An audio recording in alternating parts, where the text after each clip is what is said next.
Don't forget, you can reach the latest episode of Potomac Watch anytime. Just ask your smart speaker, play the Opinion Potomac Watch podcast. That is, play the Opinion Potomac Watch podcast. From the opinion pages of the Wall Street Journal, this is Potomac Watch. Welcome back. I'm Paul Gigot here on Potomac Watch with Joe Sternberg and Bill McKern. I'm not so sure this is just negotiation, Joe. I think that there's a big part of Donald Trump that really doesn't like forward deployments of American forces, that would just be happy to withdraw troops. Remember, in the first term, he tried to withdraw troops from Germany.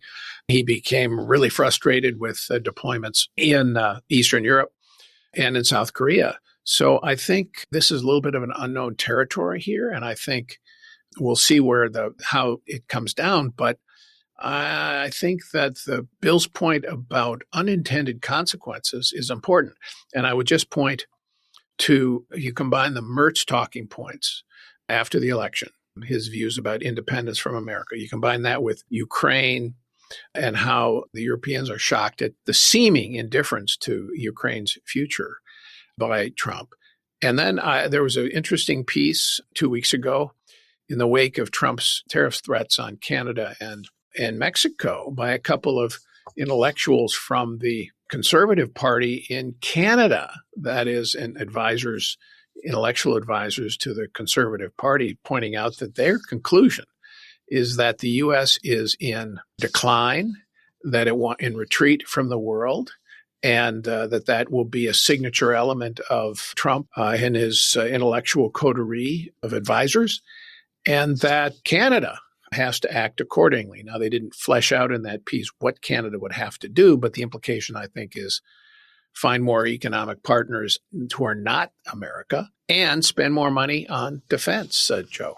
Yeah, I mean, I think that this is becoming a very unstable situation. And I think that one of the mistakes that Americans can be in danger of making when they look at the rest of the world is to think that other countries will always recognize that at the end of the day, it is in their interest to get along with the U.S. I think that there can be that assumption about Europe. And my sense is that often is motivating a lot of what we see coming out of the Trump administration, the sense that, Trump and J.D. Vance and a bunch of the rest of that group think that if they bully Europe enough, Europeans at the end of the day will realize that they have to take it and adapt to whatever the U.S. wants them to do. And that's not true. I mean, I think that it has often been the case in the post-war period that there have been large segments of European politics and societies that did understand that their countries benefited from the alliance with the U.S., but there have also been a lot of anti-American forces within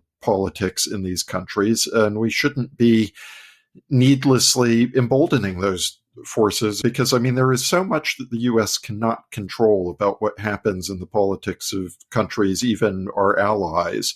We shouldn't go out of our way to encourage or help the forces within those political systems who are going to be antagonistic toward us, and that includes the AfD in Germany.